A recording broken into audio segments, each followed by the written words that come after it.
ఇప్పుడే జీ5 app download చేయండి. చూడండి మీ ఫేవరెట్ టీవీ షోస్ ఎప్పుడైనా ఎక్కడైనా. డాక్టర్ గారు, ఈ రోజు మన ప్రేక్షకులందరికీ కూడా మన సూపర్ ఫుడ్ వంటిల్లే వైద్యశాలలో టేస్టీ మరియు హెల్దీ రెసిపీ ఏం చూపించబోతున్నారండి?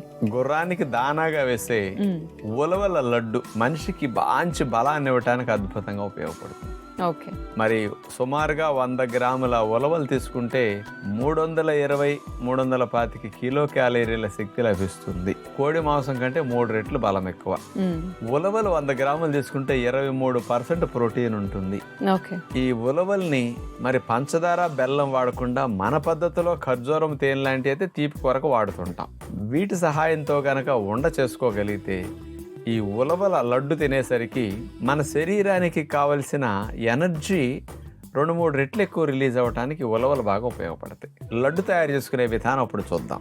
ఉలవల లడ్డు తయారు చేయడానికి కావలసిన పదార్థాలు: నానబెట్టిన ఉలవలు 1 కప్పు, తేనె 1/2 కప్పు, బాదం పప్పు ముక్కలు 2 టేబుల్ స్పూన్లు, పిస్తా పప్పు ముక్కలు 2 టేబుల్ స్పూన్లు, జీడిపప్పు ముక్కలు 2 టేబుల్ స్పూన్లు, యాలక్ పొడి కొద్దిగా.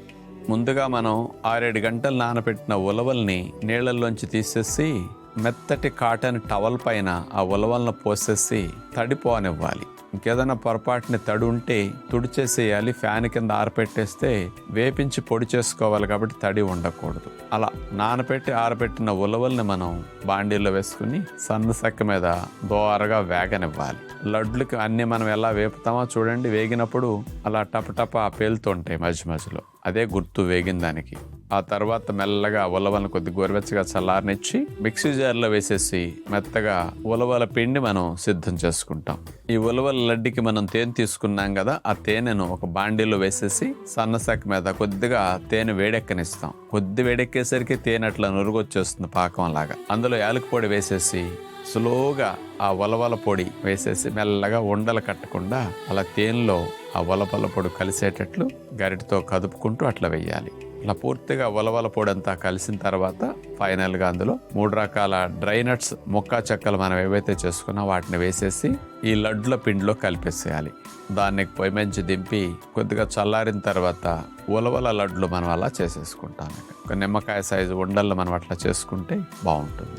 భోజనం అయిన తర్వాత వేరే వేరే స్వీట్స్ తినే బదులు ఇలాంటివి తింటే టేస్ట్ బాగుంటాయి, ఆరోగ్యానికి లాభాన్నిస్తూ మంచి బలాన్ని ఇస్తాయి. డాక్టర్ గారు, మరి ఈ పీరియడ్స్ టైంలో ఎటువంటి నొప్పులు రాకూడదంటే ఆడపిల్లలు మహిళలు అందరూ కూడా ఈ పీరియడ్ సమయం కాస్త సజావుగా స్మూత్ గా సాగిపోవాలంటే కనుక ప్రివెంటివ్ గా అంటే ముందుగానే ఎలాంటి స్ట్రెచెస్ చేయాలో చూద్దామా? తప్పనిసరిగానమ్మా.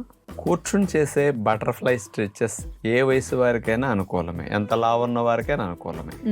అట్లాగే పడుకుని చేసే బటర్ఫ్లై ఎక్సర్సైజ్ కూడా పీరియడ్స్ పెయిన్ తగ్గడానికి చాలా బాగా ఉపయోగపడుతుంది. ఓకే, ఎందుకంటే ఈ పెల్విక్ ఏరియా ఆ మజిల్స్ రిలాక్స్ అవ్వటానికి, గ్యాసెస్ ఫ్రీగా మూవ్ అవ్వటానికి బాగా ఉపయోగపడుతుంది.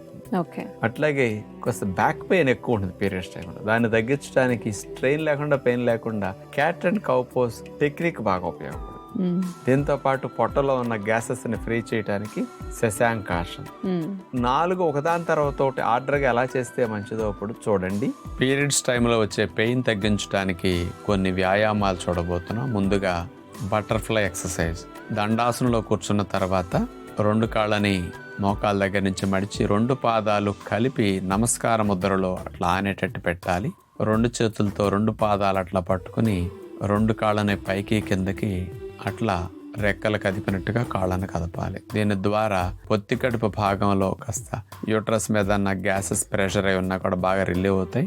ఆ కదలికల వల్ల మజిల్ టైట్నెస్ అంతా కూడా తగ్గి మజిల్స్ బాగా ఫ్రీ అవుతాయి. ఆ యూట్రస్ భాగంలో రిలీజ్ అయ్యే ప్రోస్టాగ్లాండిన్స్, పెయిన్ కారణమయ్యే ప్రోస్టాగ్లాండిన్స్ తగ్గడానికి బటర్ఫ్లై ఎక్సర్సైజెస్ బాగా ఉపయోగపడుతుంది అనమాట. రెండవది పడుకుని చేసే బటర్ఫ్లై ఎక్సర్సైజ్. వెళ్ళకిలా పడుకోవాలి. 2 పాదాలను కలిపేసి నమస్కార ముద్రలు ఆనిచ్చేసేసి 2 కాళ్ళని పైకి కిందకి బటర్ఫ్లై ఎక్సర్సైజ్ అట్లా చేయాలి. దీనివల్ల కూడా యూట్రస్ మజిల్స్ బాగా ఫ్రీ అవ్వటానికి, ఆ టైట్నెస్ కంజెషన్ బాగా తగ్గి, ఆ స్క్వీజింగ్ బాగా తగ్గి బాగా రిలాక్స్ అవ్వటానికి ఇది బాగా మంచిదన్నమాట. ఇక మూడవది క్యాట్ అండ్ కౌ పోజ్. మోకాళ్ళ మీద శరీరాన్ని అట్లా పెట్టేసి చేతులు ముందుకు పెట్టేసేసి పాదాలు చాపేస్తాం. అప్పుడు చూడండి, నడుముని కిందకు ఉంచి మెడ పైకి లేపుతాం. Cow pose. ఇది క్యాట్ పోజ్ లాగా డొక్క లోపలికి లాగుతూ నడుముని పైకి లిఫ్ట్ చేసి గెడ్డం ఛాతీ కానేటట్టు అట్లా బెండ్ చేయాలి. Cat pose. దీని నుంచి మళ్ళీ కౌ పోజ్కి వెళ్ళాలి. మెడను పైకి లిఫ్ట్ చేస్తాం, నడుము కిందకి బెండ్ అవుతుంది అనమాట. ఇది కౌ పోజ్. మళ్ళా క్యాట్ పోజ్. కంటిన్యూస్గా మూమెంట్ ఇట్లాగే క్యాట్ అండ్ కౌ పోజ్లో ఒక 5-6 సార్లు 10 సార్లు ఇట్లా చేస్తే పొత్తి కడుపు భాగం బాగా ఫ్రీ అవ్వటానికి, ఆ పెయిన్ సివియారిటీ తగ్గటానికి ఇది బాగా ఉపయోగపడుతుంది. చివరిగా వజ్రాసనంలో కూర్చొని శశాంకాసన వేసి చేతులు చాపేసి హాయిగా రిలాక్స్ అవుతారు. నమస్కారం డాక్టర్ గారు. నమస్కారం శ్రావణి గారు, చెప్పండి అమ్మా. సార్, మీ వల్ల మేము చాలా ఉపయోగపడ్డామండి. మీ ఇన్స్ట్రక్షన్స్ మాకు ఎంతగా చాలా ఉపయోగకరంగా ఉన్నాయండి.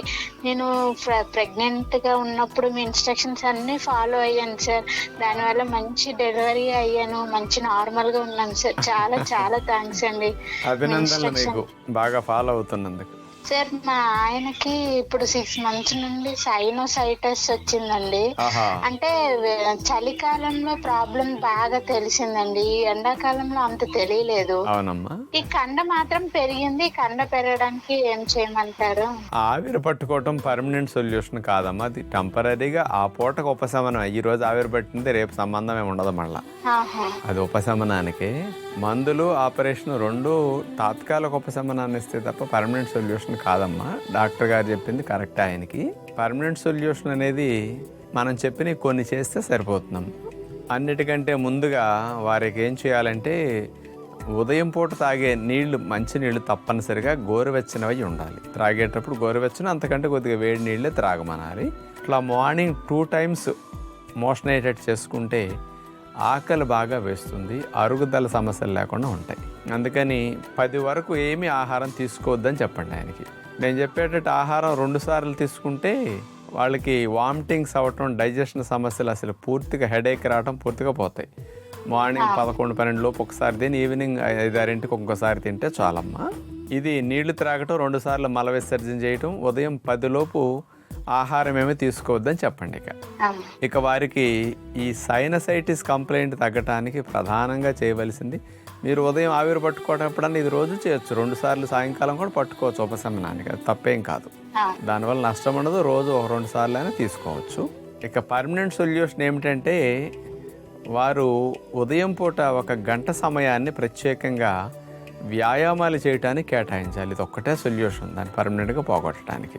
ఆసనాలు చేయకుండా వ్యాయామాలు చేయమనాలి. అంటే వెల్డింగ్ వర్క్ చేసేవారు కూర్చునే చేస్తుంటారు, పెద్దగా కదిలేది తిరిగేది ఎక్కువ ఉండదు. కాబట్టి ఉదయం పూట 1 గంట సేపు మనం వ్యాయామాలు చూపిస్తాం కదా మన తెలుగు యోగా ప్రోగ్రామ్స్లో. ప్రాణాయామం డైరెక్ట్గా చేయకూడదు.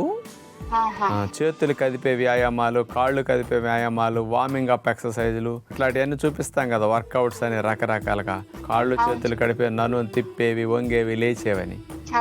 ఆసనాలు కాకుండా మిగతావన్నీ ఇలాంటివి ఒక 30 గంట నుంచి గంట సేపు చేస్తే 10-15 రోజులు ముక్కు డ్రై అయిపోతూ ఉంటుంది. గంట సేపు చేసేసరికి 10-15 రోజుల తర్వాత ఉదయం పూట ఈ గంట వ్యాయామాలు పూర్తయ్యేసరికి అప్పుడు కొంచెం ముక్కు డ్రైగా ఉండి గాలి రాకపోకలో అవరోధం లేకుండా ఫ్రీగా ఉంటుంది. అలా ఫ్రీగా ఉంటే ప్రాణాయామం చేయాలి. అప్పుడు జీ5 యాప్ డౌన్లోడ్ చేసి అన్ని ఎపిసోడ్స్ పూర్తి ఉచితంగా చూడండి.